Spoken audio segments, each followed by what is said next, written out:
vont bénéficier d'un an de soins gratuits, ce à travers la mise en place d'un fonds d'équité pour enfants vulnérables. Sur l'international, Hosni Moubarak retourne en prison. L'ancien président égyptien a été jugé apte à purger sa peine. À développer tout de suite par Pabouna Tchao.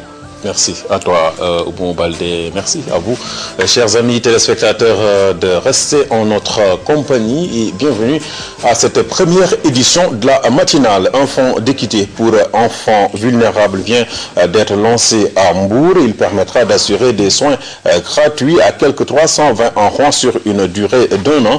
C'est le résultat d'une collaboration entre l'organisation non gouvernementale CPS et le district sanitaire de Mbour. Le projet entre en droite ligne de la couverture universelle que veut mettre en place le ministère de la Santé, nous dit Omar Diaw. Toute la vulnérabilité de ces enfants transparaît sur leur corps meurtri et leur visage sans éclat. Une santé menacée par des conditions de vie difficiles. Les pathologies rencontrées sont pratiquement les IRA et les dermatoses. Et vraiment, c'est la période où nous nous attelons à prendre en charge correctement les enfants. Aujourd'hui, ils ont troqué la tablette d'apprentissage contre un porte-document contenant une carte de gratuité des soins. À partir d'aujourd'hui, une consultation gratuite pour les bénéficiaires dans les 5 postes de référence permettra d'établir leur état de santé et de constituer leur propre dossier, qui sera géré par l'ICP de référence. Cette initiative ne concerne pas que les talibés. Elle s'étend à de nombreux autres enfants de la commune et de ses environs, obligés de faire des travaux pénibles pour survivre. Ceux qui ont été ciblés, ce sont des enfants en situation difficile, de 6 à 14 ans, qui sont dans les garages, qui sont au niveau du quai de pêche, qui sont dans la rue, qui sont dans les daras. Ils sont nombreux à arpenter les marchés, portefaix avant l'âge. Quand vous prenez un enfant de 7 ans, que vous lui confiez un panier qui pèse 30 kilos, et qu'au sortir de cette tâche, vous lui remettez une pièce de 25 francs, vous contribuez à sa vulnérabilité, vous ne l'aidez pas. Les autorités sanitaires de la région et du district ont mis une toge d'avocats défenseurs des enfants sur leur blouse blanche.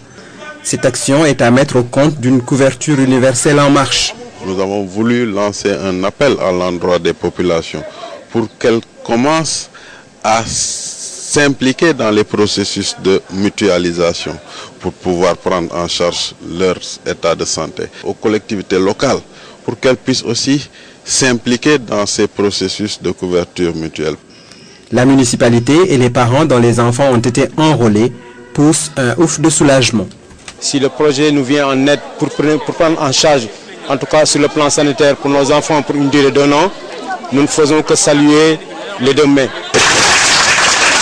Selon les initiateurs de cette expérience, qui ont d'ailleurs impliqué des associations locales de protection des jeunes, ce projet pilote pourrait être répliqué ailleurs s'il donne de bons résultats.